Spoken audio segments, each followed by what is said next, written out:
Parable of the marriage feast. Jesus spoke to them again in parables, saying, The kingdom of heaven is like a king who held a wedding feast for his son.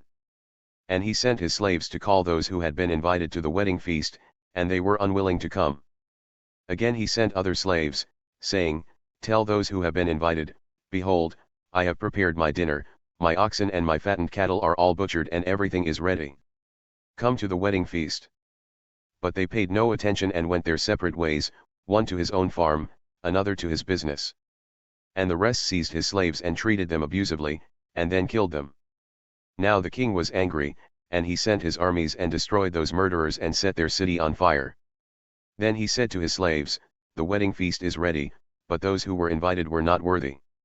So go to the main roads, and invite whomever you find there to the wedding feast.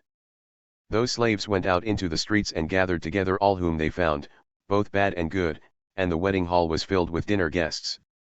But when the king came in to look over the dinner guests, he saw a man there who was not dressed in wedding clothes. And he said to him, Friend, how did you get in here without wedding clothes? And the man was speechless. Then the king said to the servants, Tie his hands and feet, and throw him into the outer darkness, there will be weeping and gnashing of teeth in that place. For many are called, but few are chosen. Poll tax to Caesar. Then the Pharisees went and plotted together how they might trap him in what he said. And they sent their disciples to him, along with the Herodians, saying, Teacher, we know that you are truthful and teach the way of God in truth, and do not care what anyone thinks, for you are not partial to anyone. Tell us then, what do you think?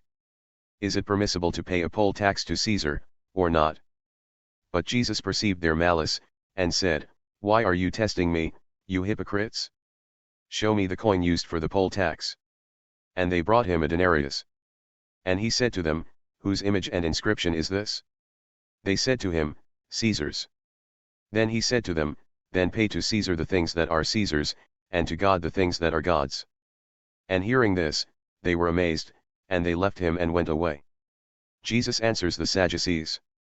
On that day some Sadducees who say there is no resurrection came to Jesus and questioned him, saying, Teacher, Moses said, if a man dies having no children, his brother as next of kin shall marry his wife, and raise up children for his brother.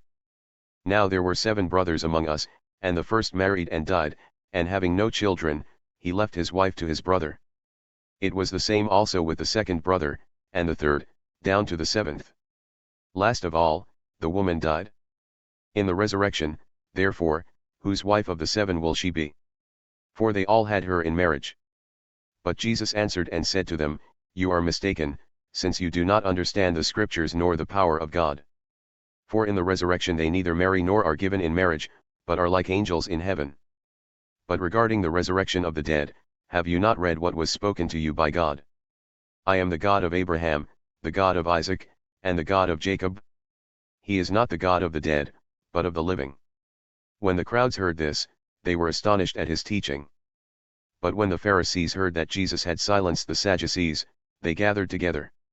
And one of them, a lawyer, asked him a question, testing him. Teacher, which is the great commandment in the law? And he said to him, You shall love the Lord your God with all your heart, and with all your soul, and with all your mind. This is the great and foremost commandment. The second is like it, You shall love your neighbor as yourself. Upon these 2 commandments hang the whole law and the prophets. Now while the Pharisees were gathered together, Jesus asked them a question. What do you think about the Christ? Whose son is he? They said to him, The son of David.